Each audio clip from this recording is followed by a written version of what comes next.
Buenos días.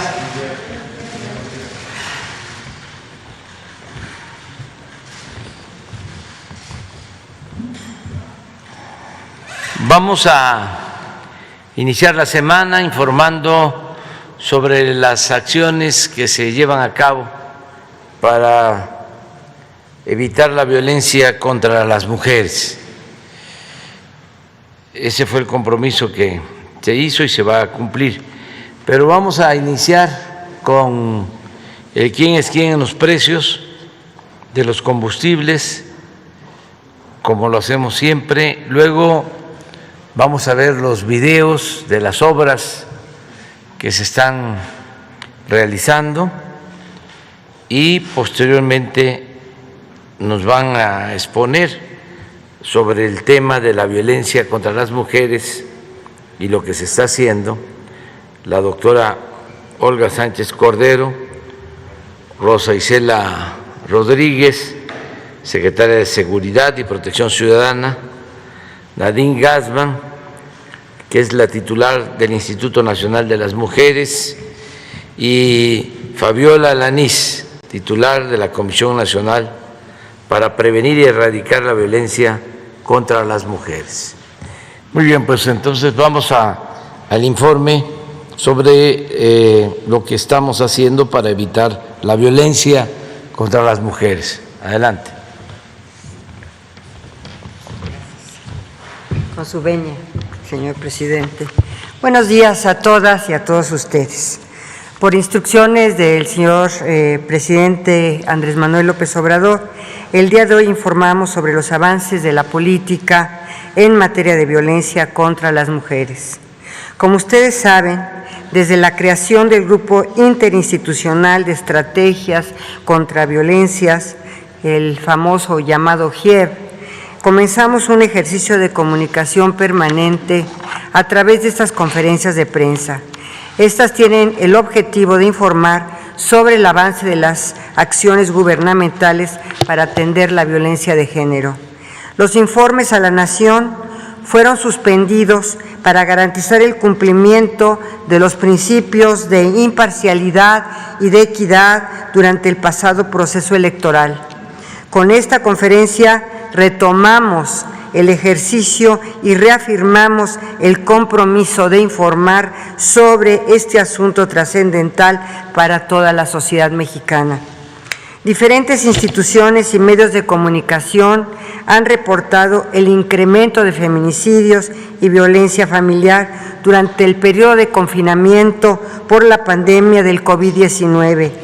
A lo largo de la presentación vamos a dar cuenta sobre estas cifras, sus causas y las acciones que se han tomado para erradicar el problema. La conferencia de hoy dará cuenta de las acciones territoriales de atención y prevención que se llevan a cabo desde las instancias gubernamentales, todas coordinadas, a cargo de Rosa Isela Rodríguez, secretaria de Seguridad y Protección Ciudadana, a cargo de Nadine Gassman, presidenta de InMujeres, y de Fabiola Alanís Sámano, comisionada nacional para prevenir y erradicar la violencia contra las mujeres. Todas trabajamos todos los días para atender las dinámicas de la violencia en contra de las mujeres, mediante estrategias de prevención y de atención, dos de los ejes de la política nacional instituida por la Ley General de Acceso a las Mujeres a una vida libre de violencia. Sin más, me gustaría cederle la palabra a la secretaria Rosa Isela de Seguridad y Protección Ciudadana para las cifras. Muchas gracias.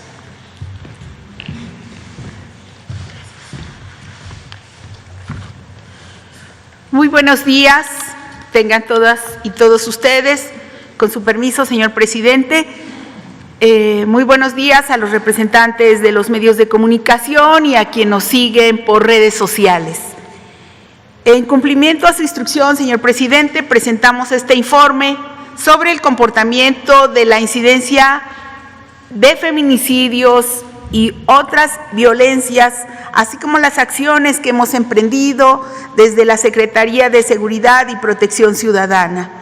Estamos trabajando en coordinación, siempre en coordinación con la Secretaría de Gobernación, quien encabeza este importante trabajo desde el Grupo Interinstitucional en contra de la violencia hacia las mujeres, el GIEV. En primer lugar, destacar que durante décadas la cifra oficial minimizó el feminicidio, lo borró, disfrazó y negó.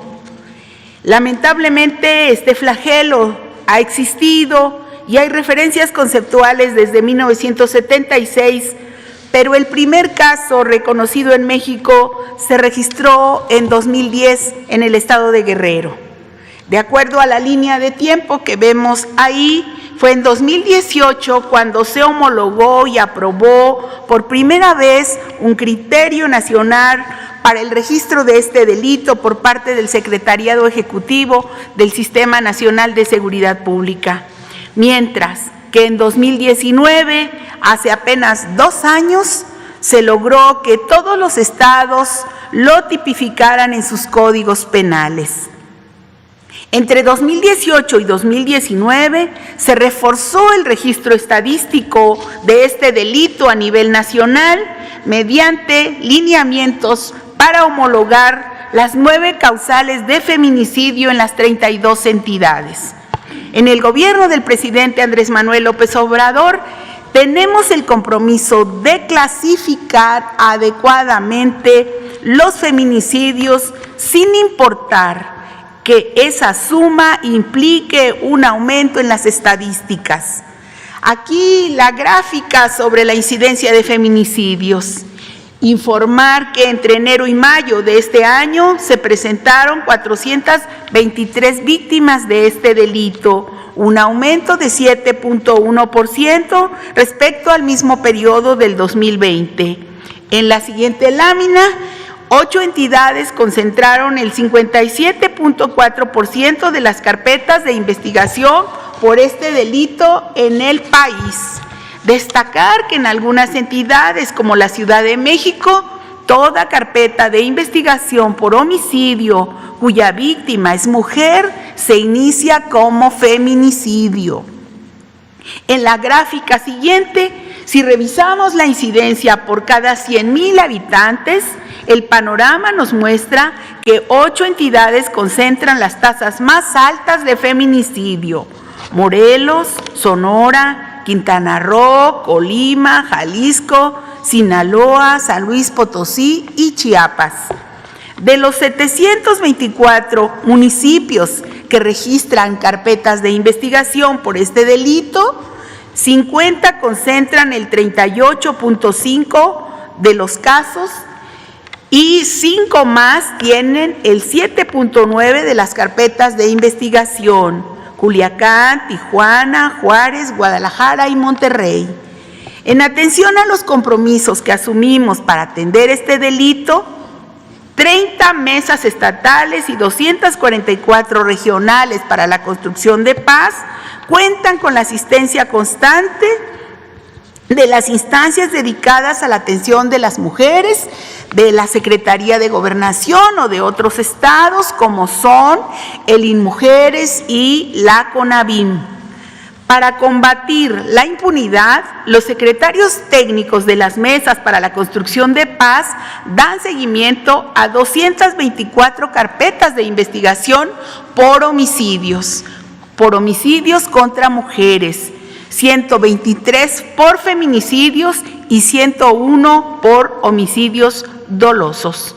Por lo que hace al compromiso de crear cuerpos especializados para la atención del feminicidio, informar que a la fecha 100 integrantes de la Guardia Nacional se encuentran listas para apoyar a las fiscalías estatales en investigaciones de este delito y además se han capacitado en atención e investigación de violencia de género y feminicidio, protocolos de atención a delitos en contra de niñas, niños y adolescentes, primer respondiente y procesamiento del lugar de los hechos, especializado en feminicidios y delitos de odio contra las mujeres. Hay que aquí decir que agradecemos mucho a la Secretaría de Gobernación por toda la capacitación, así como de varias universidades que han recibido este equipo de mujeres, así como de la Fiscalía General y de la Fiscalía de la Ciudad de México. Y en el marco del Modelo Nacional de Policía y Justicia Cívica, se aplica ya el Protocolo Nacional de Actuación Policial para la atención a la violencia de género contra las mujeres en el ámbito familiar, que nos permite la profesionalización y capacitación de policías estatales y municipales en materia de derechos humanos y género.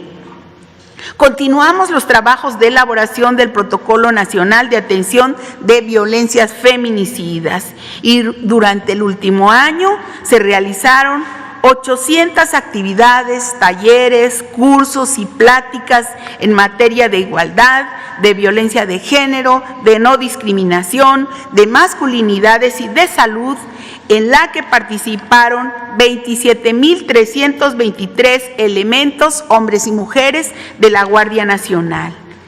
En la propia Secretaría de Seguridad y Protección Ciudadana se instaló el Gabinete de Género entre todos los órganos desconcentrados y el órgano central de la Secretaría. Se instaló este gabinete para avanzar en la agenda de derechos de las mujeres en todas las acciones y programas de la institución. Y desde la Secretaría de Seguridad y Protección Ciudadana nos sumamos al trabajo coordinado que encabeza el gobierno del presidente Andrés Manuel López Obrador, con todas las capacidades que se tienen en la Guardia Nacional, en el Secretariado Ejecutivo del Sistema Nacional de Seguridad, en el Centro Nacional de Información, en Plataforma México, las Policías Cibernética y Científica, la Unidad de Prevención de la Violencia y el Delito, la Coordinación Nacional Antisecuestro, el 911 y, por supuesto, las coordinaciones estatales y regional para la paz. A todas nos toca contribuir a garantizar una vida libre de violencia para las mujeres, trabajando de manera permanente y comprometida para lograr que caminen sin miedo por calles y espacios públicos. Conviene a todas y todos terminar con esta estructura de violencia por la dignidad de nuestras madres, abuelas, hermanas, hijas y nietas. No puede haber paz sin justicia y no puede haber justicia sin una vida digna y libre de violencia para las mujeres. Muchas gracias por su atención y gracias que nos permiten trabajar con ustedes. Gracias.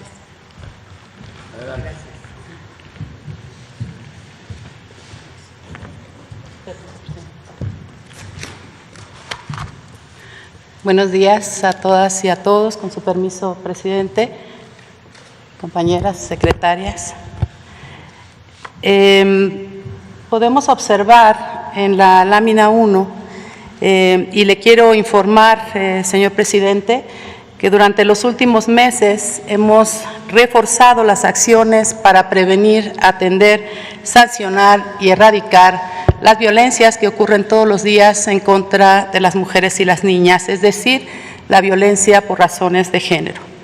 Tal como usted lo ha indicado, trabajamos de la mano con los gobiernos estatales y municipales y, por supuesto, muy cerca de las mujeres de este país.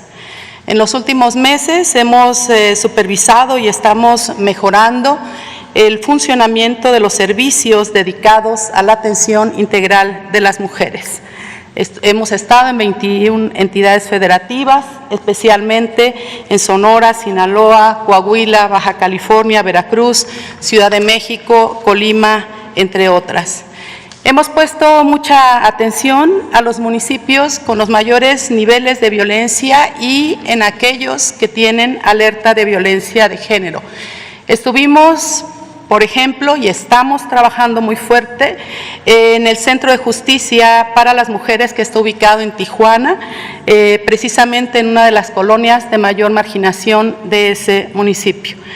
Lo mismo sucede con Culiacán, Sinaloa, con Ciudad Juárez, Chihuahua, con Benito Juárez en Quintana Roo, Naucalpan, Estado de México, Jalapa, Veracruz, y en Hidalgo, que por cierto, la señora secretaria acaba de hacer una visita de supervisión al Centro de Justicia para las Mujeres. Es decir, hemos avanzado en la supervisión de estos servicios en 21 entidades federativas. En la siguiente lámina podemos observar cómo las unidades locales de atención son, digamos, el primer contacto de las mujeres y están ubicados en las colonias y comunidades más pobres. Ahí se brinda atención psicológica, jurídica, de trabajo social, etcétera. Tenemos como ejemplo de buenas prácticas las lunas en la Ciudad de México, los módulos de atención inmediata en Chiapas y los centros de atención externa en Morelos. Ahí, en estas unidades, podemos identificar también si una mujer está en riesgo de ser asesinada o si está viviendo violencia extrema, ya que se aplican permanentemente evaluaciones especializadas. Por otro lado, los centros de justicia para las mujeres cuentan con un mayor número de servicios, además de la atención psicológica, jurídica, también se cuenta con ministerios públicos, con juezas de control, con ludoteca y albergues temporales para las mujeres, sus hijas y sus hijos que requieren ser atendidas. Están en operación actualmente 55 centros de justicia para las mujeres y en julio, el siguiente mes, el subsecretario Alejandro Encinas inaugurará el Centro de Justicia en San Luis Potosí. Se trata, hay que decirlo, de un esfuerzo compartido con los gobiernos estatales, especialmente con las fiscalías, y hay que decir que en los primeros 6 meses de este año se han atendido aproximadamente a 100,000 mujeres en estos centros de justicia. Informarle, señor presidente, que a finales del 2021 se habrán construido 7 centros de justicia más. Nos encantaría que usted los inaugurara. Uno en Escárcega, Campeche, otro en Chihuahua, en Cuauhtémoc, Chihuahua, en la Magdalena Contreras, aquí en la Ciudad de México, en Gómez Palacio, Durango, en San Luis Río Colorado, en Sonora, en Tlaxcala y en Uruapan, Michoacán. También quiero informar que hemos supervisado con mucho cuidado el funcionamiento de los refugios para las mujeres cuya vida está en riesgo porque fueron víctimas de tentativa de feminicidio o porque están siendo amenazadas. En este país, todas las mujeres que requieran atención tienen la posibilidad de tenerla. Decirle a las mujeres que no importa el lugar en el que se encuentren, que deben acudir a pedir apoyo, que la violencia no es normal, que se acerquen a los centros de justicia para las mujeres, a las oficinas de las mujeres en los municipios y a los módulos de atención en donde podrán encontrar ayuda especializada para ustedes, para sus hijas y para sus hijos. Que llamen al 911, no importa la hora, al 911, ahí serán atendidas. Y finalmente, en la siguiente lámina, señalar que hemos desplegado, ya hemos instalado, señor presidente, 20 mesas de acceso a la justicia en igual número de entidades federativas en un esfuerzo coordinado con las fiscalías especializadas, porque es ahí en donde tienen que atenderse y resolverse los delitos que tienen que ver con las mujeres. Hemos instalado ya en Aguascalientes, en Chiapas, en Campeche, en Chihuahua, en Ciudad de México, Colima, Guerrero, Morelos, Puebla, San Luis Potosí, Sinaloa, Sonora, principalmente.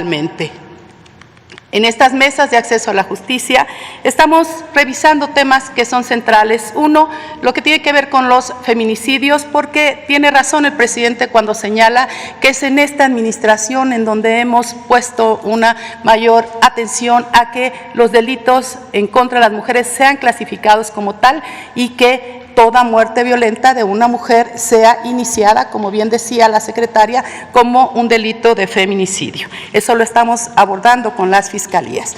También estamos viendo lo que tiene que ver con homicidios dolosos en contra de las mujeres, con los feminicidios en grado de tentativa y revisando puntualmente con ellos el seguimiento a las órdenes y medidas de protección para poder prevenir precisamente que ocurran estos delitos. Por ejemplo, Estuvimos en Tlapa, en la montaña de Guerrero, a petición del colectivo Tlachinola.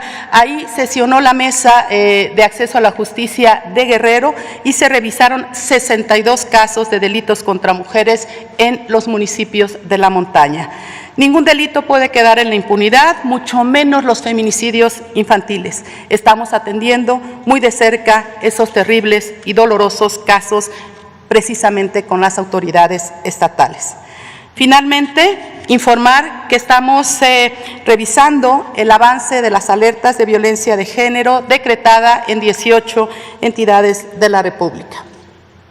Sabiendo que es una responsabilidad compartida de los 3 niveles de gobierno, nos hemos reunido con los gobernadores de Campeche, Chiapas, Colima y Quintana Roo para revisar el seguimiento a las alertas de violencia de género. Hemos estado también en acciones dedicadas, encaminadas precisamente a atender la alerta con el gobernador de Oaxaca y con el gobernador de Morelos y también con la gobernadora de Sonora, Claudia Pavlovich, a quien le agradezco todas sus atenciones. Hemos revisado puntualmente el seguimiento de las acciones para erradicar la violencia en contra de las mujeres en aquel estado y también hemos asistido y reconocemos el empeño que ha puesto el gobierno de la Ciudad de México a cargo de la doctora Claudia Sheinbaum para informar puntualmente cada día 25 las acciones orientadas a la erradicación de las violencias por razones de género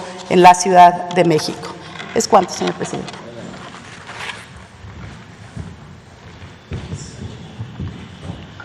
Gracias, presidente.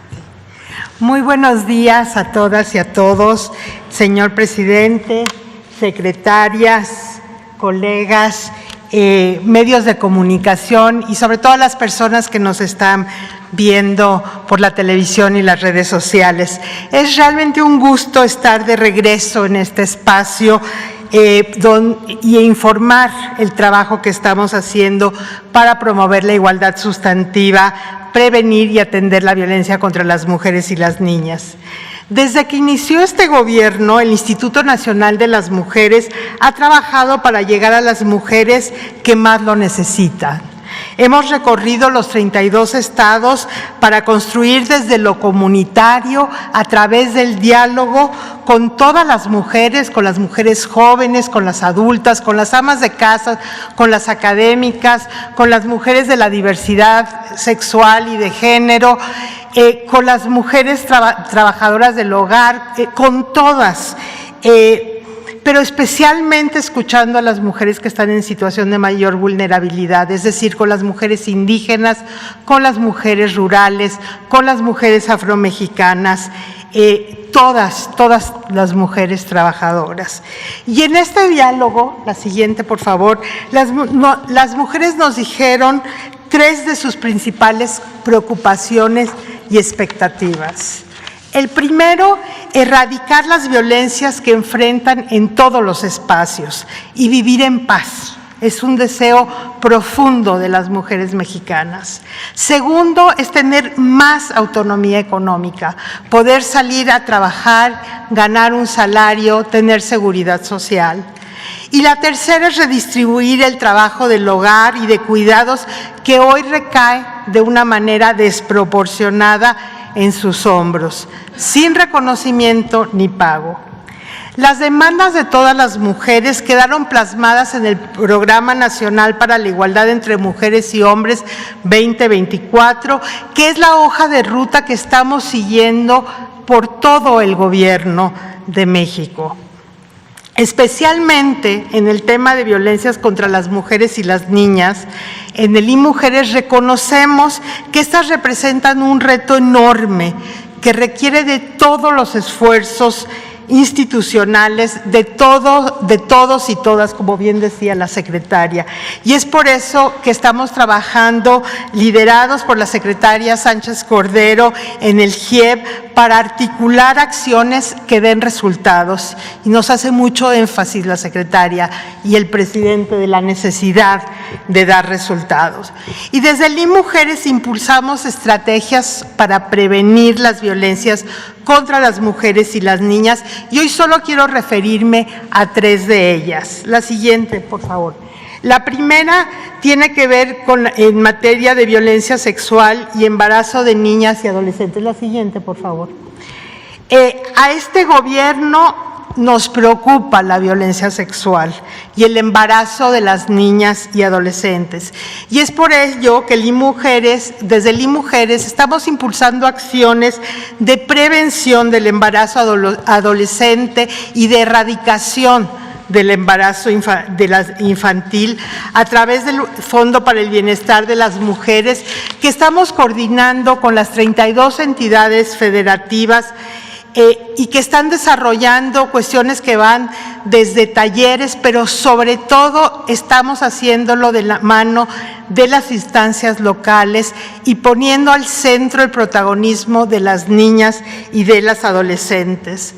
Esto porque la cuarta transformación solo se va a alcanzar cuando las niñas y las adolescentes puedan ejercer su derecho a vivir una vida libre de violencia, cuando tengan una vida plena, cuando tengan sueños y puedan alcanzar estos sueños.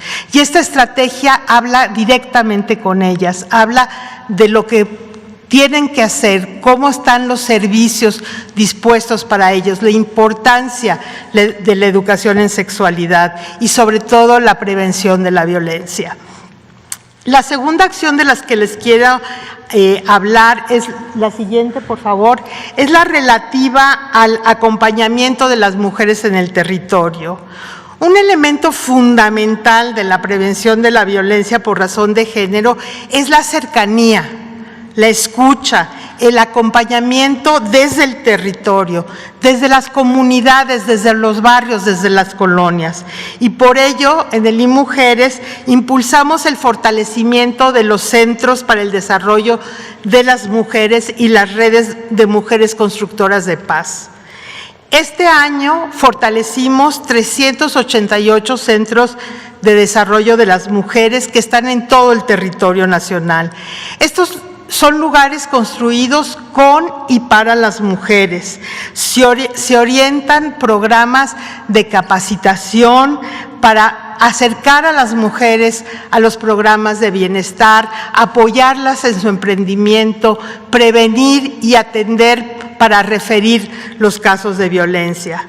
Como usted nos ha reiterado, presidente, hay que escuchar a la gente y hay que trabajar con la gente. Y eso es lo que estamos haciendo. Solo quiero darles, por ejemplo, darles un ejemplo de mi visita a Sinacantán, Chiapas, donde la señora María José me contó cómo con la capacitación que recibió en el CDM mejoraron la comercialización de sus artesanías y cómo en ese colectivo también aprendieron las mujeres que tienen otras cosas, no solo artesanías. Estas acciones, que a veces parecen simples, cambian la vida de las mujeres, cambian la posibilidad de lograr insertarse al mercado de trabajo, de tener ingresos propios, de tener autonomía. También en este esfuerzo, en 2020, impulsamos con el Secretariado Ejecutivo de Seguridad Nacional la creación de 247 redes de mujeres constructoras de paz en 100 municipios de 26 estados. Y seguimos trabajando, aún en la pandemia, para crear estas redes que son redes que dialogan con las autoridades municipales, que identifican zonas de riesgo, que recuperan el espacio público, que median en las comunidades cuando hay conflictos. La siguiente, el tercer ejemplo que quiero dar es sobre la corresponsabilidad en el tema de cuidados. Se los dije, nos los dicen, las mujeres necesitan tener los cuidados reconocidos, redistribuidos y retribuidos. Por eso estamos trabajando en coordinación y articulación con las instancias de gobierno y con el Poder Legislativo sobre el tema de cuidados, para que todas las personas, los adultos mayores, las niñas y niños, las personas que viven con discapacidad, cuenten con espacios, con actividades y apoyos que les permita vivir en plenitud. Queremos promover la corresponsabilidad dentro de las familias, en las comunidades. El sector privado tiene que ser corresponsable y el Estado tiene que garantizar el derecho al cuidado. Esto requiere coordinación institucional para que las mujeres puedan liberar su tiempo para ingresar al mercado laboral o estudiar o disponer simplemente de su tiempo. Y también para que los hombres disfruten de estos quehaceres. Lo sabemos por muchas vías y la literatura nos lo dice claramente, que promover la autonomía económica de las mujeres es una medida comprobada de prevención de la violencia contra las mujeres. Y también sabemos que cuidar genera empatía y que la empatía tiene el potencial de disminuir las violencias. Queremos que se construyan estrategias de cuidados colectivos, como lo hacen nuestros pueblos y comunidades indígenas. Tenemos mucho que aprender de estas prácticas comunitarias. La que sigue. Y este esfuerzo lo estamos llevando también a nivel internacional. Lanzamos la Alianza Global de Cuidados en el marco del Foro Generación Igualdad, que se recordará, presidente, inauguramos aquí con usted en marzo. Lanzamos esta alianza y hemos tenido una gran apertura por parte de países, del sector privado, de organizaciones de la sociedad civil, de la academia y de la filantropía. Esta semana vamos a lanzar formalmente la alianza en el cierre del Foro Generación Igualdad, que empieza el día 30 de junio en París. Estas son algunas de las acciones que realizamos en colaboración con la Administración Pública Federal. La siguiente, por favor. Pero lo más importante que debemos destacar es el impacto que han tenido los programas prioritarios que están poniendo en el centro de la transformación a las mujeres y que en 2020, con todo y pandemia, alcanzaron a 47.5 millones de personas, de las cuales 57%, o sea, 27 millones, son mujeres. La siguiente, por favor. Estas cifras hablan de hechos, del compromiso que el gobierno del presidente Andrés Manuel López Obrador tiene con las mujeres. Por eso decimos que las mujeres están al centro de la Cuarta Transformación y que la Cuarta Transformación será con las mujeres y las niñas o no será. Muchas gracias. Gracias, presidente. Bueno, vamos a... ¿De acuerdo?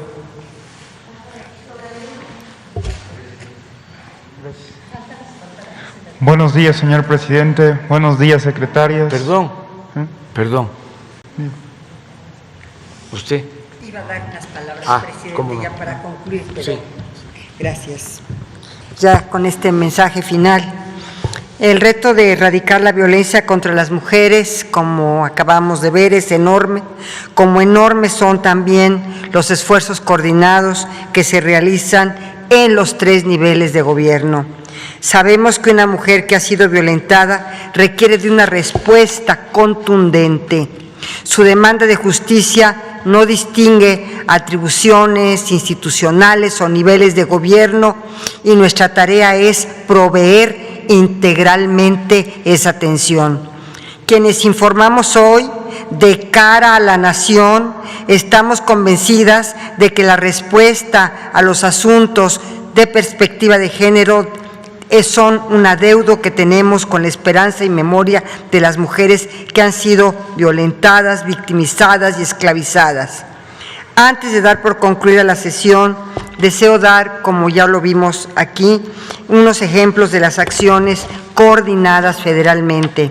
CONAVIM ha tenido resultados tangibles con la instalación y operación de los centros de justicia de las mujeres. Los centros son espacios seguros para quienes acuden por apoyo.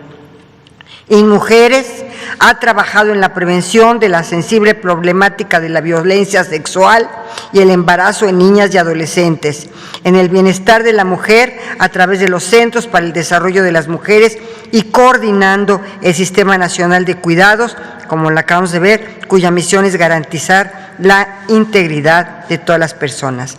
Las mesas técnicas de acceso a la justicia fijan los lineamientos de prevención y atención estatales. Las alertas de violencia de género contra las mujeres instrumentan mecanismos de emergencia para erradicar la violencia feminicida ejercida por individuos o la propia comunidad. En las mesas estatales y regionales para la construcción de paz y seguridad participan gobernadores, presidentes municipales, titulares de las diversas secretarías de las entidades federativas. Cabe señalar que cada entidad, en el marco de sus atribuciones y autonomía, ha desarrollado la capacitación de la fuerza pública, procuración e impartición de justicia, con perspectiva de género para ampliar la cobertura de servicios de atención y mejorar la calidad. En un ámbito público distinto, pero vinculado a toda la estrategia nacional, la Secretaría de Educación Pública estableció mecanismos de prevención y atención y sanción del hostigamiento sexual en las instituciones de educación, incorporó temáticas de equidad de género y educación sexual en los planes y programas de estudio y los libros de texto gratuito para reforzar la transformación educativa que requiere la prevención de la violencia contra las niñas y las mujeres. Finalmente, la pandemia nos ha dado lecciones de política pública importantes. Como muestra, el confinamiento trajo otra clase de problemas emocionales y afectivos que han contribuido al incremento de la violencia intrafamiliar. Vamos a solicitar respetuosamente a otras dependencias su valiosa cooperación para formular propuestas que fortalezcan la Estrategia Nacional de Prevención y Atención de la Violencia en contra de las mujeres. El Gobierno de México continúa su labor permanente para atender las causas y las consecuencias de la violencia en contra de las mujeres. Este esfuerzo tiene los objetivos de erradicar todas las formas de violencia, proteger los derechos humanos de las personas y prevenir o sancionar los delitos asociados a la violencia contra las mujeres. Las personas tenemos el derecho de vivir libres, sin temor a que se violente nuestra seguridad física y emocional. Y el Estado está cumpliendo con su protección para salvaguardar sus derechos. Muchas gracias a todas las instancias de gobierno, muchas gracias a la secretaria Rosa Isela Rodríguez por realmente su coordinación en todas las mesas interinstitucionales para salvaguardar, erradicar y atender las violencias. Muchas gracias a Nadim y gracias a Fabiola. Muchas gracias a todas las colaboradoras. Señor presidente, es cuanto. Bueno, vamos. Buenos días, señor presidente. Buenos días, secretarias, titulares de despacho. Diego Elías Cedillo, de Tabasco Hoy, Campeche Hoy, Quintana Roo y Diario Basta en la Ciudad de México, de Grupo Cantón. Señor presidente, en atención a la exposición que hicieron ahorita todas las encargadas de las políticas en el tema de mujeres, me gustaría destacar un tema. Recientemente en el programa de discusión de Grupo Cantón tuvimos a bien tener una invitada, una amiga mía que se llama Daniela Ancira, que es la directora general de una asociación civil, de una fundación que se llama La Cana. En este programa abrevamos en un problema que podría tener México como tal ante las mujeres que están privadas de su libertad en los reclusorios y presentan infinidades de problemas, pero principalmente, señor presidente, el factor aquí sería, y mi pregunta puntualmente, si usted consideraría la posibilidad que pudiera haber una reforma para que las personas privadas de su libertad, y particularmente las mujeres, pudieran votar en las elecciones venideras. ¿Por qué? Para que una vez que estas personas puedan ser tomadas en cuenta, pueda haber se abre el panorama para las políticas públicas de las personas que están privadas de su libertad, porque lamentablemente dichas personas, y en particular las mujeres, tienen ahí una arista que no ha sido atendida. A su vez, con base en lo que usted ha comentado de las reformas en el Poder Judicial, y creo que la ministra en retiro podrá tener el panorama general por su experiencia, más del 50% de las mujeres privadas de su libertad no tienen una sentencia ya debidamente acreditada. Entonces, señor presidente, me gustaría preguntarle cuál es su opinión al respecto y si se pudiera atender esta arista o si se pudiera poner en la mesa este tema. Gracias, presidente. Muy bien. Se está garantizando el derecho a votar en los reclusorios, pero me gustaría que lo explicaran tanto la secretaria de Seguridad como la secretaria de Gobernación. Con su permiso, presidente. Efectivamente, en el día de las elecciones, el 6 de junio pasado, se llevó a cabo un ejercicio a nivel nacional de todas y todos los mexicanos y nosotros recibimos en la Secretaría, en el sistema del organismo desconcentrado para la reinserción social, en reclusorios federales, una instrucción de un juez para que se permitiera la votación en 5 penales federales de las personas que estaban ahí recluidas. De las personas recluidas que estaban siendo procesadas, que aún no recibían una sentencia. Y se hizo ese ejercicio de votación evidentemente con la participación del Instituto Nacional Electoral, con la Comisión Nacional de Derechos Humanos y por supuesto con la participación de la Secretaría de PIRS, de ese órgano desconcentrado, para que pudiera ser posible que la votación se llevara a cabo y ese ejercicio del voto se pudiera hacer. Se realizó sin ningún problema y el INE se llevó las boletas para su contabilización. Decir que pues ese ejercicio ya se hizo en esta primera ocasión y que se verá por las instancias correspondientes si esto se puede hacer. Sí representa para la institución un reto, dado el número de personas que están aquí, y sí sería un reto para nosotros, esa es una opinión personal, el hacer campaña complicada sería complicado para nosotros adentro de los penales, por obvias razones. Entonces, digamos que por instrucción de juez, esta vez se realizó, veremos qué es lo que pasa en los siguientes lugares. Pero se tuvo, digamos, el derecho que tienen las personas que no están sentenciadas. Eso es por nuestra parte.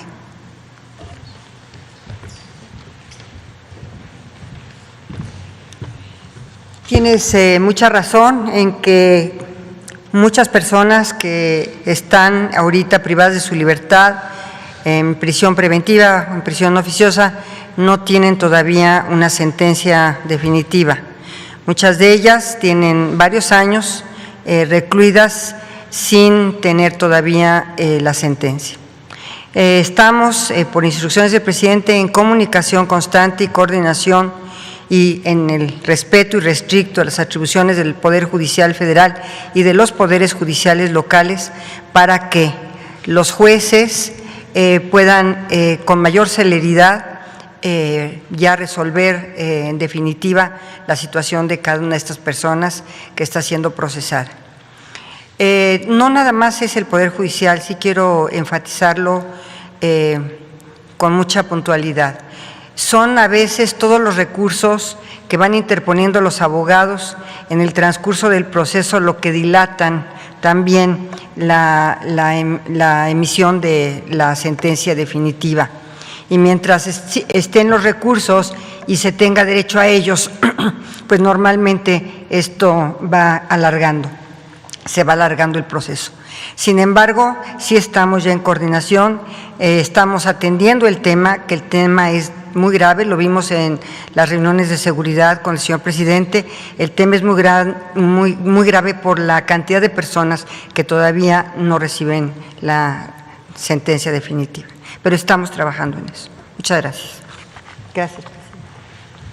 Perfecto, presidente. Muchas gracias. Y a manera de segunda pregunta, en el marco del Día Hoy LGBTI, el Día Internacional que reconoce a estas personas en lo particular, me gustaría conocer su opinión al respecto, presidente, y también si en el marco que el Gobierno de México forma parte del Grupo Núcleo de la ONU, ¿podría el gobierno hacer un posicionamiento en favor de estas personas para salvaguardar sus derechos y que puedan ser reconocidos y cuidar que no se violenten por diversas razones de discriminación? ¿Cuál sería su opinión al respecto, presidente? Bueno, la Gracias. opinión es que debemos garantizar las libertades plenas, amplias, de todas las personas, que estamos por el respeto a la diversidad, no solo por la tolerancia, que es como una especie de concesión. El respeto a los derechos de todos es fundamental en una sociedad democrática. Y nosotros vamos a seguir de esa forma, respetando a todos. En el gobierno que represento no se permite el clasismo, el racismo ni la discriminación. No somos iguales a los conservadores. Nosotros estamos en favor de las libertades.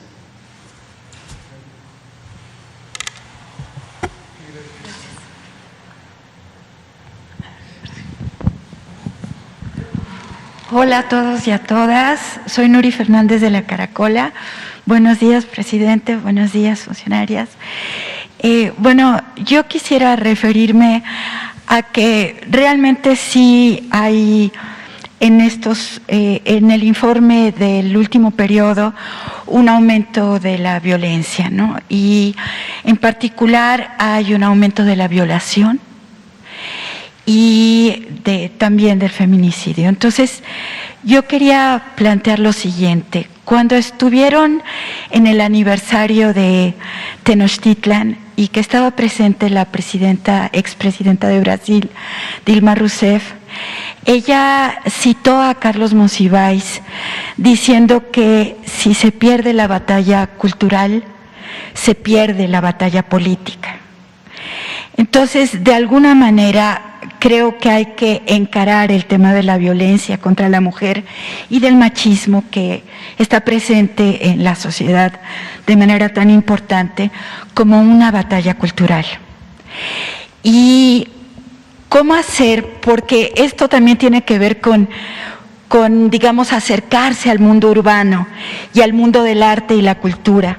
¿Cómo hacer que haya una participación, por ejemplo, de artistas, de foros de debate sobre estos temas para aumentar la conciencia en la sociedad?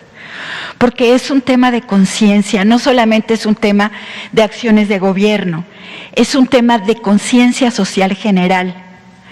Entonces, ¿cómo hacer para lograr hacer una convocatoria suficiente para que en las ciudades y también en las comunidades rurales, pero en particular en las ciudades, haya información y debate suficiente que denuncie el acoso contra la mujer, la violencia, porque antes de la violencia casi siempre hay acoso. Entonces, para lograr que el machismo sea visto como un problema por la sociedad. Entonces, esa sería mi pregunta. No sé si el presidente o alguna de ustedes pudiera contestarla, y tengo una pregunta más.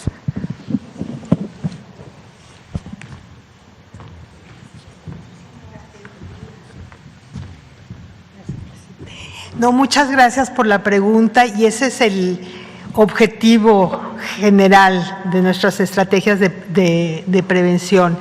Y estamos trabajando en el marco del Proigualdad con la Secretaría de Cultura, que ve clarísimamente su papel como promotora de estos cambios culturales tan importante, esta cuestión central que es la igualdad, la no discriminación, que son valores esenciales de nuestro gobierno.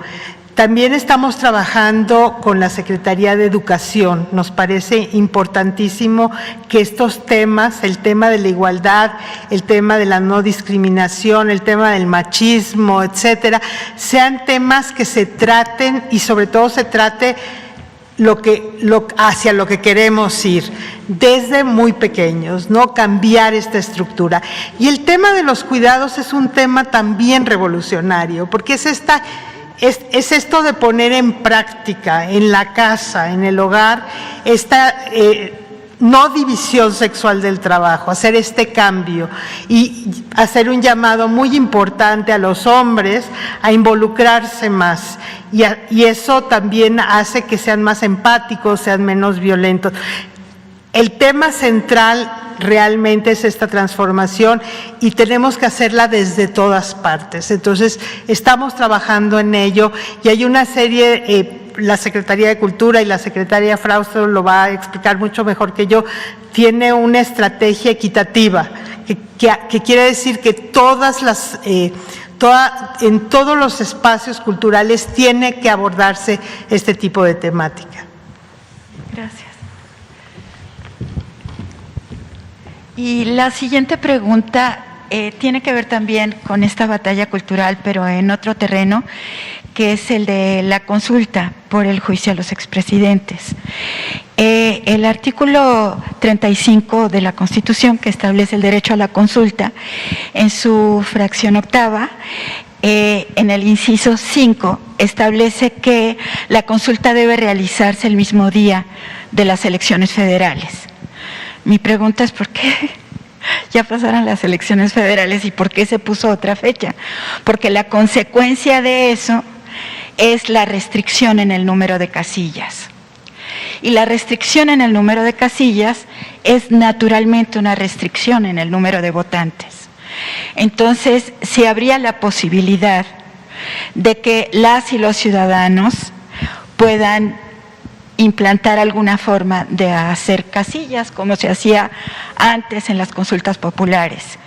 Y también en este sentido la batalla cultural, es decir, cómo lograr que la sociedad toda, no solamente los partidos, no solamente las instituciones, sino la sociedad toda entre al debate sobre la consulta. Gracias.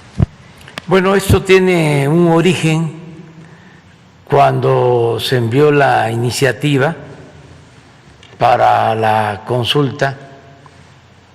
Se propuso que se celebrara la consulta el mismo día de la elección. Sin embargo, los del bloque opositor no aceptaron.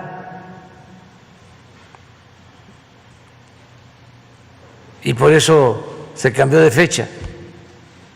Algo ilógico, absurdo, porque bien se pudo en la pasada elección, como lo establece en efecto el artículo 35, poner una mesa con boletas y de esa manera garantizar más participación ciudadana más legitimidad, facilitar llegar al número de ciudadanos para que la consulta tenga un efecto vinculatorio, pero no había voluntad en el Congreso, sobre todo de la oposición. Ellos están más anclados en la democracia representativa, no les gusta la democracia participativa. Y es hasta mucho decir que les gusta la democracia representativa, porque suele pasar que no les gusta la democracia, aunque finjan, o les gusta la democracia siempre y cuando sea para justificar el dominio de una minoría sobre la mayoría del pueblo.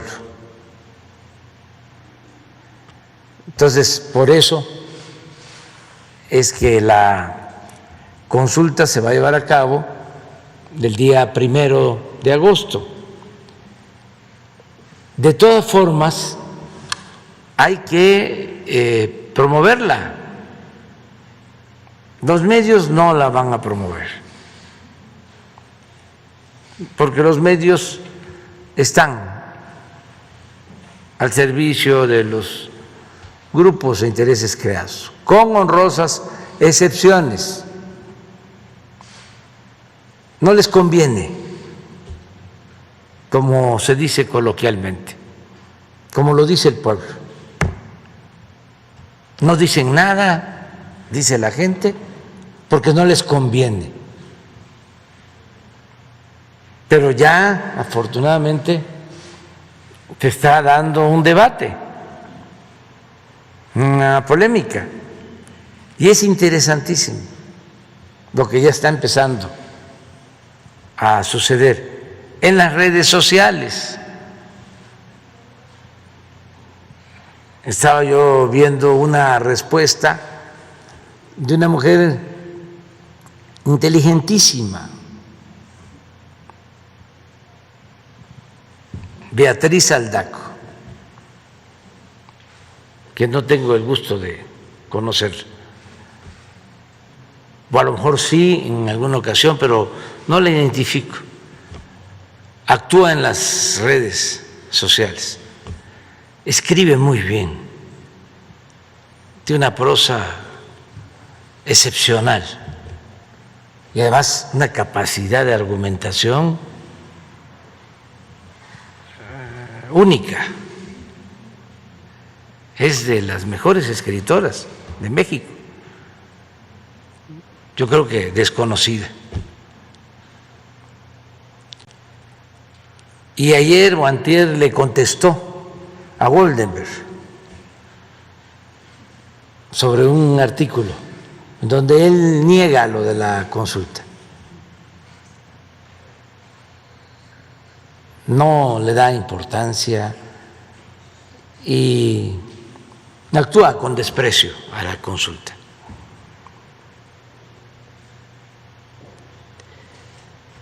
El artículo de Goldenberg es apoyado por Rolando Cordera. Yo apoyo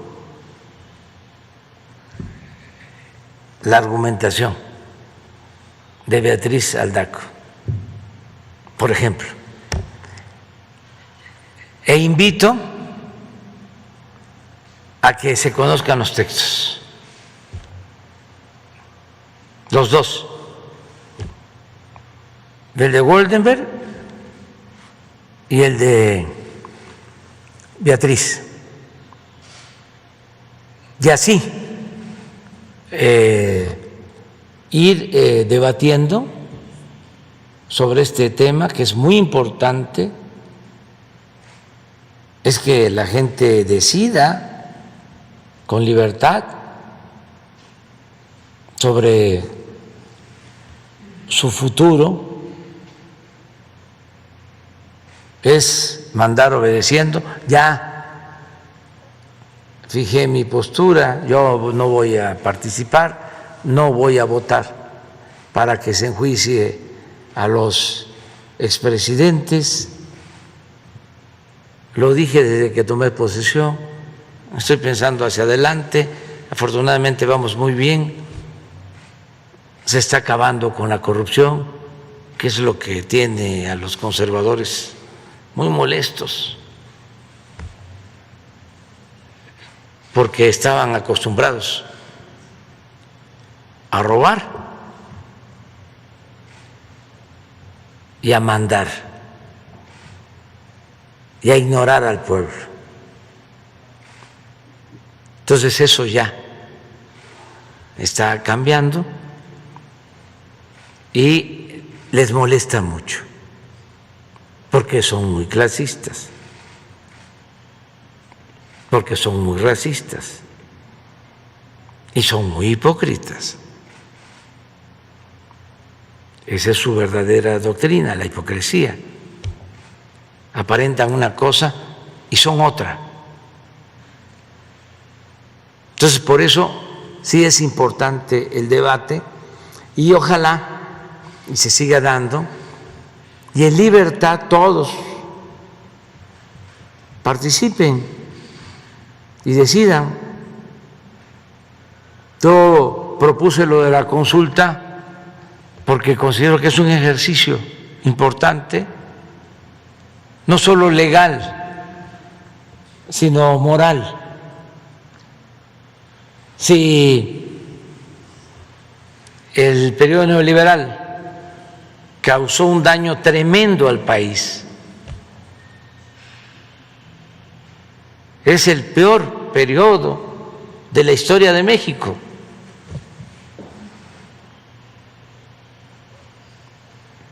Fue un proceso de degradación, de decadencia, un proceso de degradación progresiva. ¿Cómo no se va a revisar? Y no solo es un cuestionamiento a los presidentes, sino al modelo que impusieron con el propósito de saquear, de robar, humillando al pueblo de México. Entonces sí es un proceso importante. Yo siempre he sostenido y respeto a quienes dicen ni perdón ni olvido.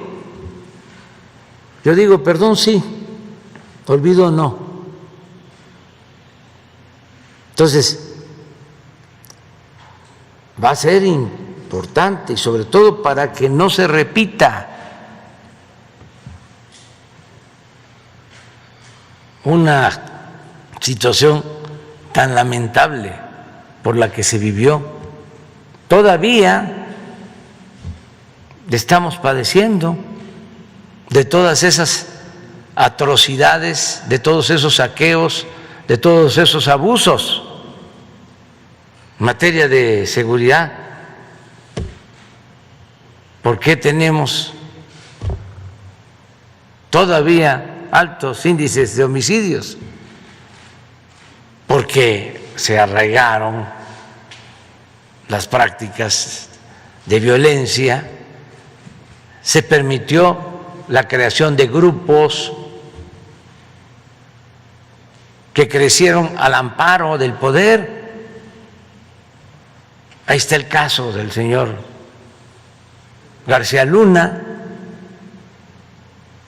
que era el secretario de Seguridad Pública y trabajaba o estaba al servicio de uno de estos grupos.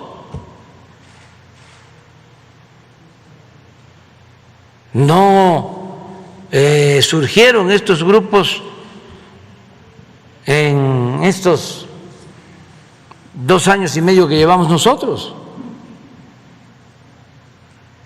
El Grupo Sinaloa ya lleva su tiempo. El del Golfo también, y su historia, cómo se constituyeron. El Jalisco, lo mismo. El grupo de Guanajuato, que tanta violencia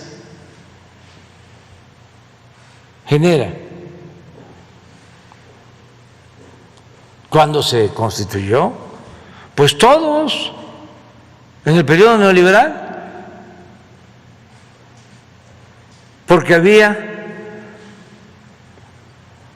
una asociación delictuosa, porque se protegía a los grupos. No había una separación entre autoridad y delincuencia. Además, eran 2 delincuencias y se entendían bien.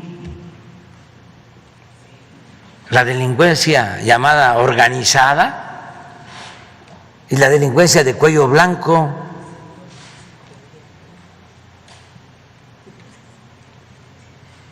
Eso era lo que existía.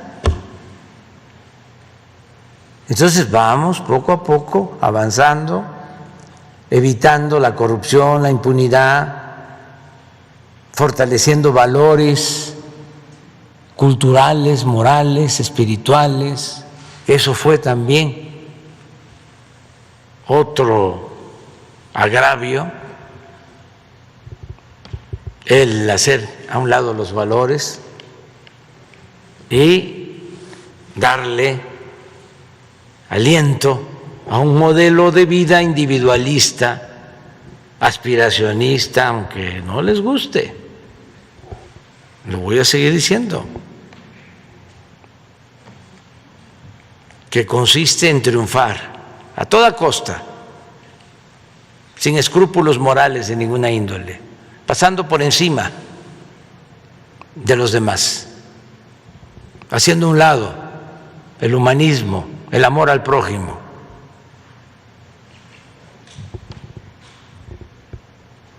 Es escalar, encaramarse, a como sea, tener dinero, bienes materiales, títulos, fama.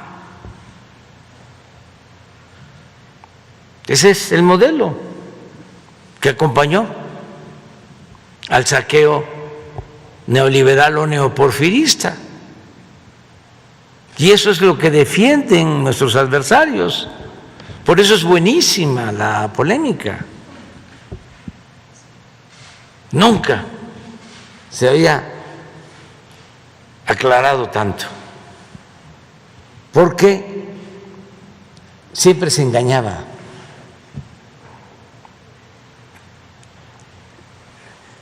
Había mucha simulación.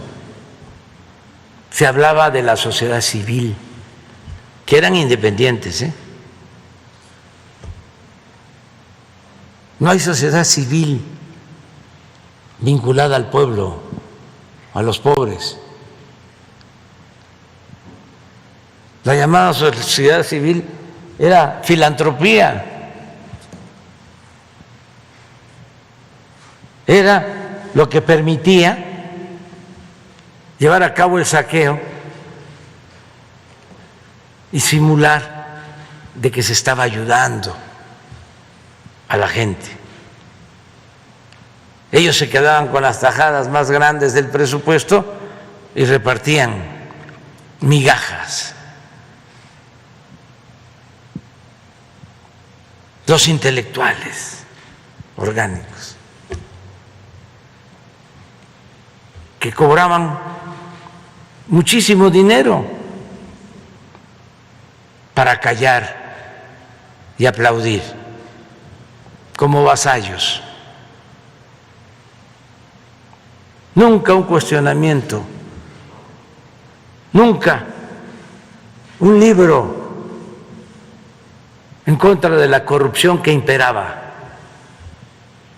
nada sobre ese tema, vedado, prohibido, porque les compraban el silencio. Pues ahora están muy enojados, porque muchos de ellos, como articulistas y periodistas, viven colmados de atenciones y de privilegios en grandes mansiones, tienen hasta departamentos en el extranjero.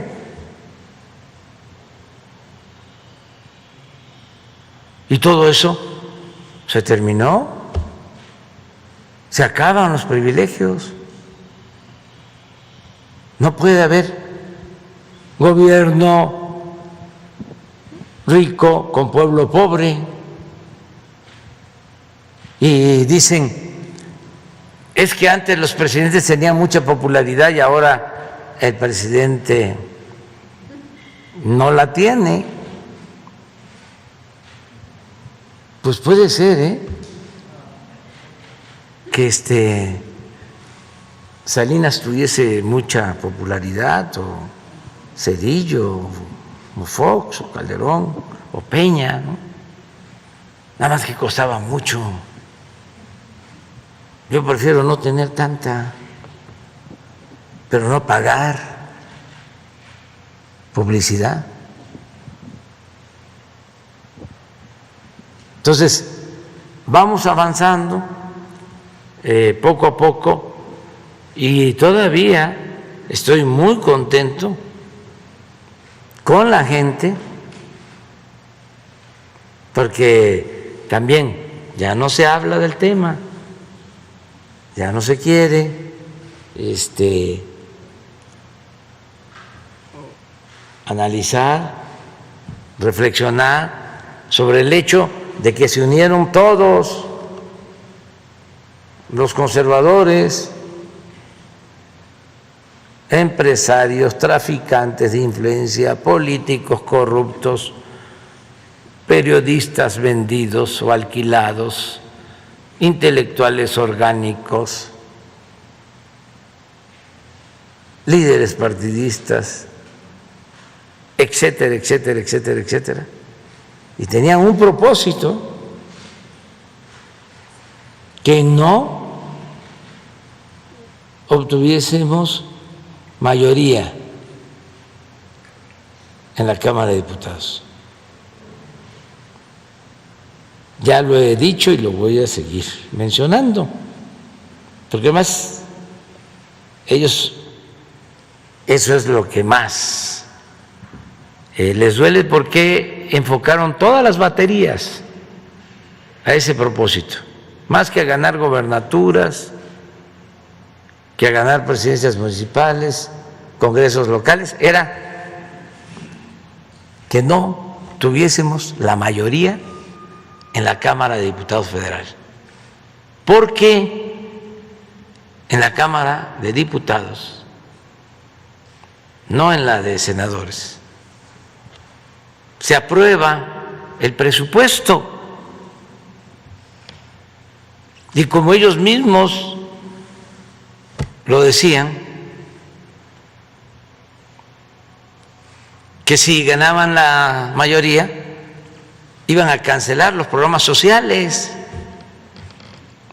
las pensiones, adultos mayores, a niñas, a niños con discapacidad, las becas para estudiantes de familias pobres, la atención médica, los medicamentos gratuitos, porque eso les molesta mucho,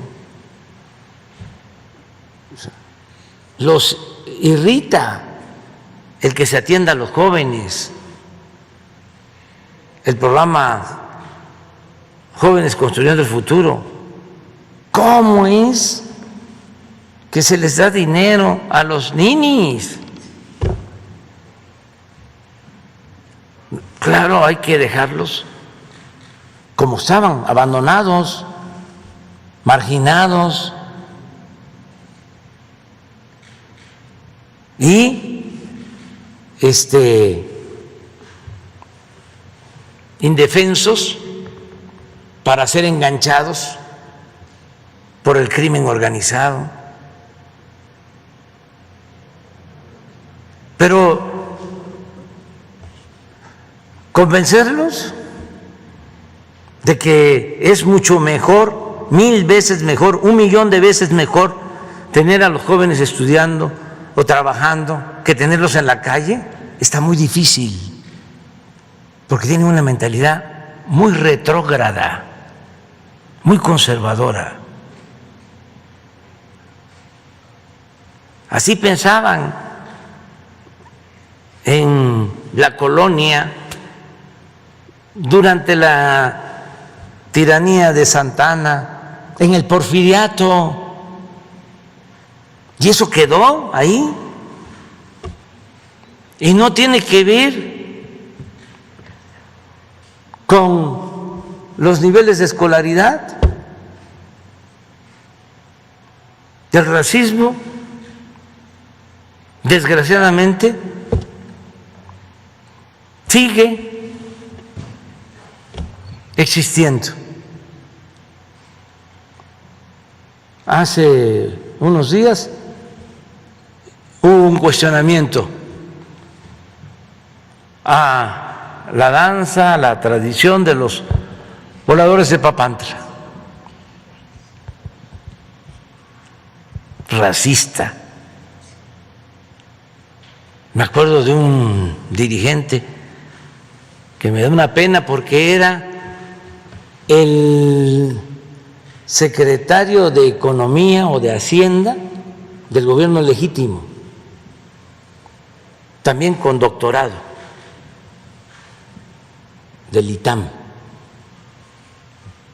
que escribió un artículo en La Jornada y puso que no tiene la culpa el indio, sino el que lo hace compadre. Hace poco también el expresidente Calderón utilizó esa expresión para cuestionar a un dirigente, sí, el caso de Argentina, del presidente Alberto Fernández. El actual presidente del INE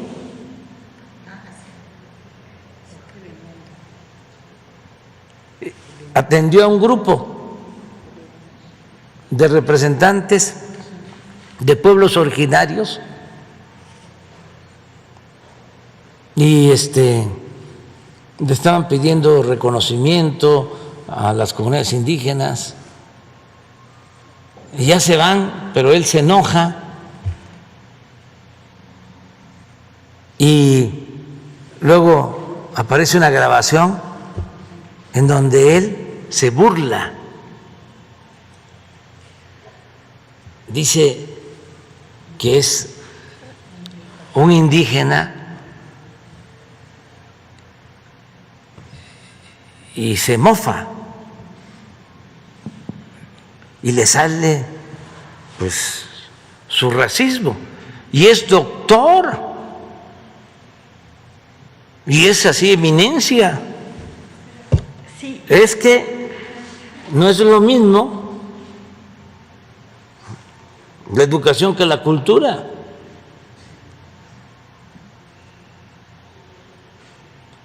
Por eso vamos a formar una clase media fraterna, humana, que saquemos de pobres a millones de mexicanos, pero que se formen con principios humanistas, que no se formen con clasismo, que no se vuelvan ladinos, sabiondos, de esos que les dan la espalda a los que sufren y que nada más les importa su situación personal y no voltean a ver a los demás, no le dan la mano al que se quedó atrás para que se empareje. Entonces, no es estar en contra de la clase media, de ninguna manera. Es que podamos humanizarnos más, ser más fraternos, no dejarnos envolver por lo material. También no estamos en contra de los ricos, no todo el que tiene es malvado. Hay quienes han hecho su fortuna con trabajo y de conformidad con la ley y merecen respeto. Además invierten, generan empleos, son fundamentales. No podríamos sacar adelante al país sin la participación de los empresarios, del sector privado. No se puede hacer todo con inversión pública, no alcanza. Antes había más posibilidades, pero con el saqueo dejaron muy endeble, muy debilitadas las finanzas públicas y se requiere de la unidad de la economía mixta, del sector social, desde luego de los trabajadores, de los campesinos. Se requiere del sector público y del sector privado. Nosotros estamos en contra de la corrupción, de los que de la noche a la mañana amasan grandes fortunas al amparo del poder público, como ha sucedido en México, de quienes han abusado y se han robado el dinero de todos y gozan de impunidad y no pierden ni siquiera su respetabilidad. Y antes hasta se decía, yo creo que esto se intensificó durante el modelo neoliberal o el periodo neoliberal o neoporfirista. Se le decía a los hijos: estudia para que cuando seas grande seas como don fulano, un reverendo ladrón. Esos eran los ejemplos. Entonces, cambio. Por eso es muy importante no dejar de leer la cartilla moral, que no se llama así, pero que para mí es una constitución moral, que se llama Ética, Guía Ética para la Transformación. La recomiendo mucho. Bueno. Sí, y sobre la posibilidad de que la gente ponga casillas ciudadanas para que haya más casillas en coordinación con el INE. Pues hay que hacer las gestiones con el INE. Eso lo pueden hacer los ciudadanos y puede ayudar la gente, todos, porque si se organizan, se pueden poner más casillas y se pueden recoger más votos, puede participar más la gente.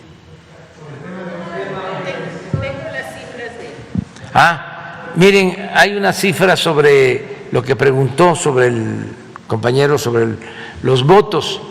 de los reclusos y reclusas. Muchas gracias, señor presidente. Solamente para aclarar, mientras suben el cuadro, que la orden para la votación en los 5 reclusorios fue del Tribunal del Poder Judicial, Tribunal Electoral del Poder Judicial de la Federación. Y le instruyó al INE organizar dentro de los penales esta votación, este ejercicio democrático. Hay que decir que se puso de acuerdo con nosotros y se pudo ejercer esta votación, se pudo realizar. Hay que decir que fueron 5 penales, fue la votación entre el 17 y el 19 de mayo y fueron 898 personas privadas de la libertad quienes pudieron ejercer el derecho al voto, de 950 personas que estaban registradas en el padrón del INE y que no estaban sentenciadas, que podían ejercer ese derecho. Hay que recordar que los derechos políticos se pierden una vez que tienen sentencia. Y decir que, 52 personas no quisieron votar, de las cuales 11 fueron por abstenciones, 28 por libertades y 12 egresos temporales y un deceso. Decir que en el penal de Sonora, en el Ceferezo de Sonora, fueron 260, de los cuales 234 sí ejercieron su voto. En Guanajuato fueron 356 y 342 votaron.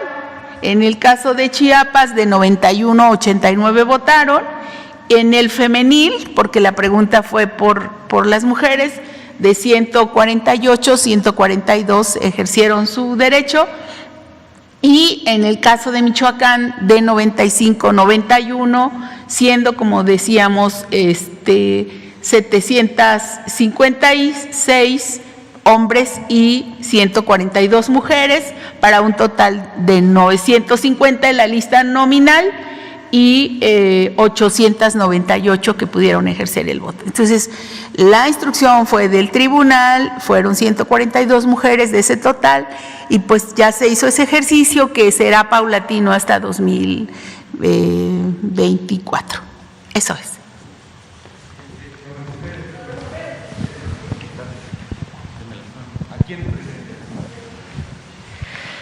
Gracias, presidente. Buenos días, secretarias. Buenos días, compañeros. Soy Verónica Villalbazo, Frida Guerrera, autora de la columna Rota en diversos medios. Y completamente de acuerdo en que un tema tan lleno de impunidad durante tantos años, en este mensaje, no nada más de grupos delincuenciales, sino de particulares en este sistema patriarcal, pues hizo que el tema del que hablamos hoy creciera y que desgraciadamente siga en aumento. No va a ser fácil. Tengo una pregunta, ojalá me lo pueda contestar alguna de ustedes. Pensé que iba a estar desaparecidos también, bueno, la comisión de búsqueda, pero hay un incremento grave en torno a las desapariciones de menores de edad, chiquitas desde los 12, 11 años hasta los 17. Hemos trabajado algunos casos tanto con el Estado de México como con la Ciudad de México. Hemos coadyuvado a recuperar a algunas de estas niñas, pero ya no hay más investigación. No sé, a pesar de que sabemos que son enganchadas por medio de Internet, con estos grupos de mundos virtuales que están proliferando horrible, no hay más investigación. Tenemos un caso particular de una chiquita de 13 años que se trasladó sola hasta Tepelmeme de Morelos, esto en Jalisco, uno de los municipios con un alto grado de trata de personas. Logramos ubicarla afortunadamente viva. La niña fue víctima de una violación por la persona que se la lleva y no hay investigación. ¿Qué se tiene que hacer? Porque las fiscalías de desaparecidos se limitan a decir, yo ya la encontré, ahí está, ¿no?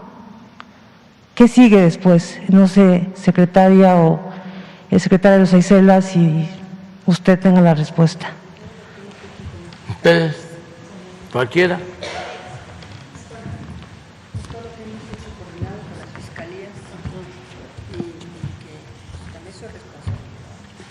Sí, bueno, comentar que en el tema de desaparición de mujeres, efectivamente, la Comisión Nacional de Búsqueda es la que está encargada todos los días de este tema, y lo que nosotros sabemos es que se tiene ya la evaluación de que sí se cuenta en todo el país con fiscalías especializadas de búsqueda.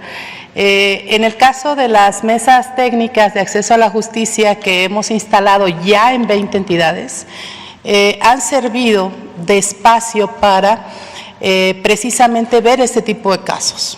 Por ejemplo, yo decía, en Guerrero, en la mesa de Guerrero, logramos que por lo menos la Fiscalía de Delitos Sexuales y la Fiscalía de Feminicidios nos informaran del seguimiento de 62 carpetas de investigación.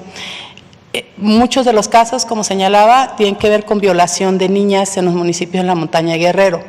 Entonces, ¿qué es lo que nosotros hacemos y qué sentido tiene la instalación de estas mesas? Primero, nosotros como CONAVIM no tenemos la atribución legal de darle acompañamiento a los casos. Sin embargo, sí buscamos que las cosas se hagan, que las fiscalías estén reportando el seguimiento de cada uno de los casos, particularmente de los feminicidios, y mucha atención a los delitos que son tentativa de feminicidio, porque lo que queremos es evitar que ocurran esas muertes.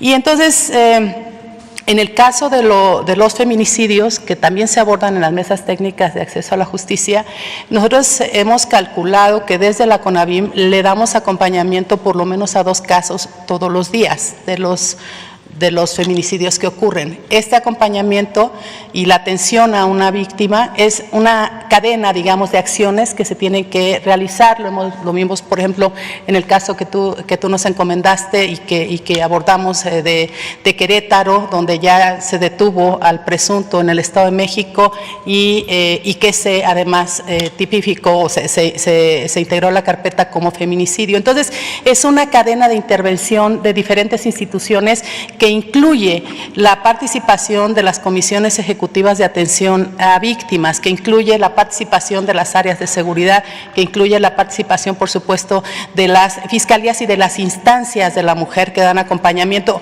Por ejemplo, en el caso de la doctora Beatriz en el estado de Hidalgo, el acompañamiento fue con el padre de la víctima, con la Fiscalía, con la Procuraduría de Derechos Humanos, con la Comisión Ejecutiva y con la instancia de la mujer, que le brindó acompañamiento psicológico y también asesoría legal, porque en muchos de los casos las víctimas provienen de familias pobres y es muy complicado que puedan contratar abogadas para que den acompañamiento a sus casos. Entonces, las instancias de las mujeres en los estados facilitan ese apoyo y también nosotras lo hacemos desde la CONAVIM. No quisiera abordar más el tema de desaparición forzada, presidente, porque ese es un asunto que lleva mi compañera Carla Quintana. Sí, gracias, licenciada Fabiola.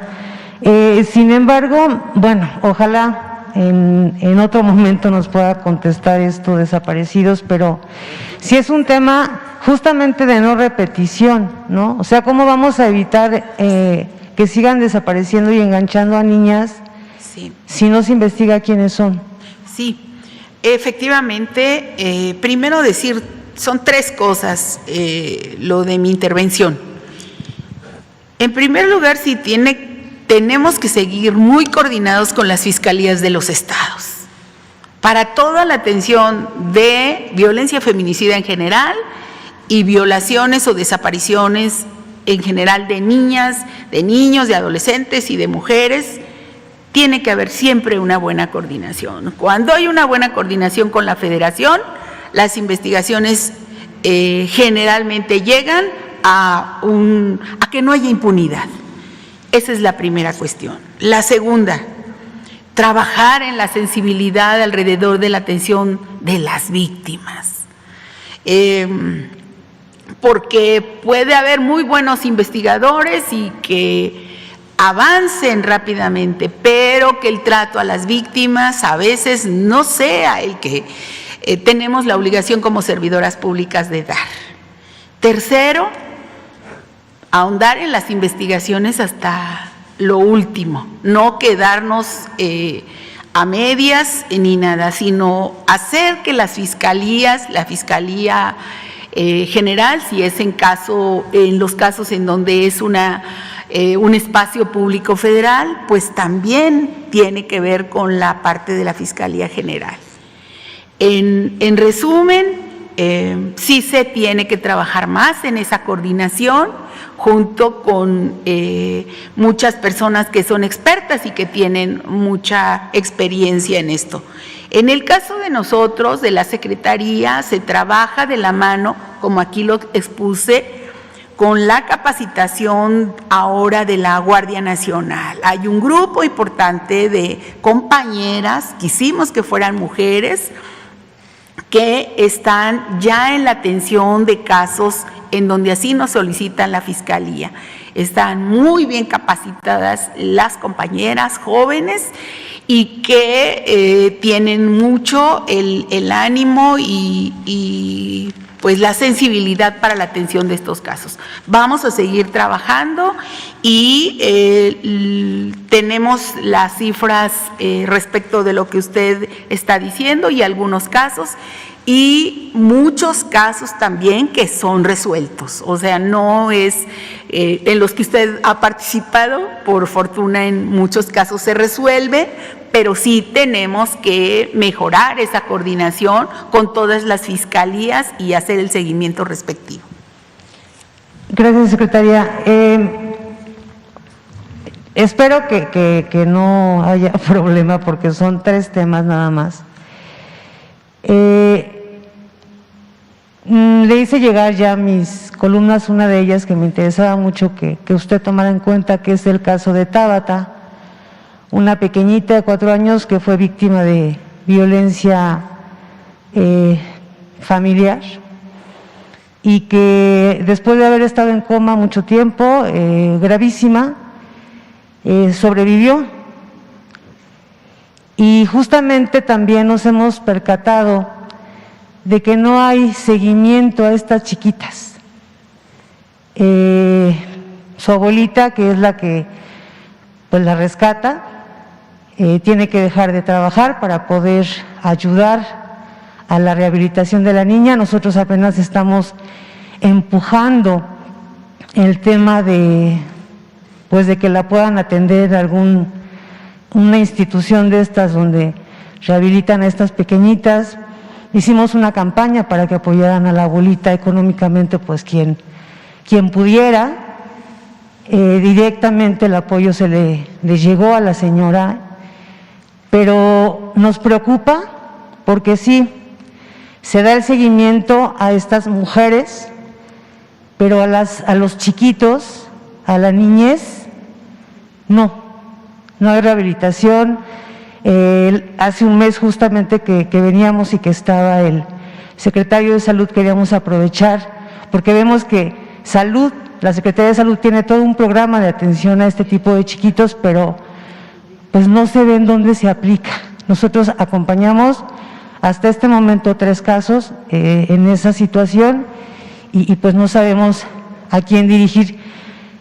Antes de que llegara, más bien de que se fuera Alicia Leal, era mi contacto y era la que me ayudaba como a mover hacia donde. Ahorita con Fabiola hemos trabajado algunos temas, pero no sé si fuera posible, secretaria, que pudiéramos tener una comunicación para que no cansemos, porque son más de 190 carpetas de diferentes situaciones, obviamente la mayoría de feminicidios, familias que se quedan sin recibir la reparación del daño que supuestamente se da dentro de las sentencias. El pasado jueves le pedí al presidente, secretaria Olga Sánchez Cordero, que si nos podían apoyar con el tema de Ligia Canto, un caso que usted conoce perfectamente, el de Emma Gabriela Molina Canto. Ya nos hizo el favor el presidente de que Julio Scherer lo revise, pero también hay un tema de que Ligia se quedó completamente sola después de haber sido usada precisamente por uno de estos grupos de la sociedad civil que se dedica al tema de feminicidio desde hace muchos años, que solamente fue utilizada por ellas y que la Comisión misma ejecutiva de atención a víctimas dejó en la completa desolación a Ligia. No sé si fuera posible, secretaria, que dentro de esta cita que nos pudiera otorgar, pues pudiera ser posible que también acudieran algunas de estas madres y obviamente Ligia. Pues yo creo que eso puede ser la solución. Gracias, presidente. Yo creo que podríamos hacerlo a través de una funcionaria que trabaja directamente conmigo, que es la que está coordinando todo el grupo interinstitucional en contra de la violencia de las mujeres, que se llama Pilar Barros. Ella, si quiere, yo te pongo directamente en contacto para que articule todo el apoyo a través del DIF, sobre todo del DIF y de la Procuraduría de la Defensa de los Menores, que también tiene ahí una importancia muy relevante para la continuación de todos estos casos. Sin duda alguna las fiscalías son sumamente importantes, pero sí te quiero decir algo. Las alertas Amber, por una parte, la emisión de las alertas Amber de inmediato para las niñas y los niños también, que desgraciadamente también están desapareciendo. Y por otra parte, como ustedes saben, tanto el subsecretario Encinas como Carla Quintana inauguraron esta plataforma que en tiempo real puedes estar dando de alta a todas las personas desaparecidas sin que medie ninguna denuncia ante ninguna fiscalía. Y esto ha sido verdaderamente un instrumento maravilloso para poder detectar exactamente el número de desaparecidos en tiempo real y que accedes a la plataforma de inmediato. Entonces yo sí te pediría, conmigo desde luego, y después también en la coordinación que tenemos en el grupo interinstitucional, como el DIF, como Indesol, como todas las instancias que están tratando estos temas. Pero son lamentables, de verdad, esto provoca muchísimo dolor, porque son niñas que han sido violentadas, que han sido violadas, que han sido agredidas físicamente, emocionalmente, por estas personas que la verdad no tienen, pues yo diría, ni escrúpulos, ni moral, ni nada. Gracias. Gracias. Secretaria, ya para terminar, ¿qué tan viable sería el hecho de que dentro de este grupo participara el Poder Judicial? Porque una de las situaciones a las que se enfrentan también estas mujeres es justamente a los jueces. Hace no más de un mes, una mujer mexicana que radicaba en Alemania, que tenía 2 pequeños con ella, sus hijos, que se los trajo con toda la autorización y que de hecho hasta CONAVIM nos acompañó con ese caso, aún con una denuncia interpuesta aquí, su esposo rumano, con todo el poder en ese país, en Alemania, viene a México acompañado de la Interpol y le arrancan a sus hijos. Se los llevan, se los otorgan. Al final, la licenciada Javiola tiene muy claro ese tema, ese caso, y son los jueces justamente los que no escuchan, ¿no? No sé qué tan viable pudiera ser que dentro de este grupo pudiera estar también alguien del Poder Judicial y alguna persona de la Fiscalía General. Mira, en este tema de las relaciones con el Poder Judicial, la unidad que tenemos de fortalecimiento del sistema de justicia y la relación que se tienen con los tribunales superiores de justicia a través de los presidentes de los mismos tribunales y a través del presidente de la Suprema Corte han hecho avances muy importantes.